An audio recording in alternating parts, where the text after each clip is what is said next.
Yang paru-paru dunia itu bukan hutan. Hutan nomor 3 penyumbang oksigen. Nomor 1 itu laut. Sebenarnya kata beliau soal laut penghasil oksigen terbanyak di bumi dan bukan di hutan, itu benar nih. Jadi kita apresiasi dulu lah. Mantap Pak, thank you nih informasinya ya. Tapi pernyataan tentang Makin tinggi suhunya, es di kutub cair. Es di kutub cair, lautnya makin lebar. Lautnya makin luas, makin banyak oksigennya. Bukankah begitu? izin nih Pak ya, izin. Itu salah besar Pak. Justru dengan naiknya suhu bumi dan suhu laut, oksigen kita itu makin berkurang jumlahnya di lautan. Nah kita coba bahas deh ya dari sisi sains oceanografinya gimana. Seru nih bahasannya. Nah yang kita perlu tahu dulu, oksigen dari laut itu datangnya dari mana sih? Kok bisa banyak banget nih ya? Nggak lain nggak bukan, itu dari fitoplankton dan juga dari alga.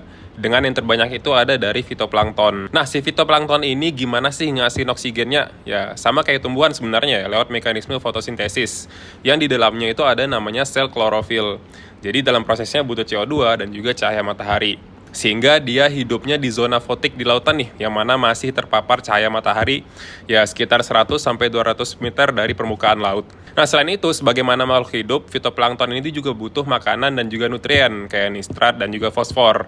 Nah di zona ini nutrien buat mereka itu nggak banyak guys, sementara yang banyak nutriennya itu ada di laut yang lebih dalam. Nah gimana sih laut dalam tadi yang kaya nutrien tadi itu bisa naik? Ya, itu lewat mekanisme upwelling. Singkatnya, ketika air yang lebih dingin naik mengisi kekosongan air permukaan yang pergi di bawah angin dan juga transport Ekman dan lain-lain. Upwelling ini tuh jujur menarik ya, tapi agak rumit. Jadi bisa follow gue buat dapat update bahasan menarik lainnya soal sains alam gitu. Nah, singkatnya, dengan meningkatnya suhu laut ya dari global warming, jadi bakal mengganggu proses upwelling ini karena air hangat yang di atas itu makin tebal stratifikasi atau lapisannya.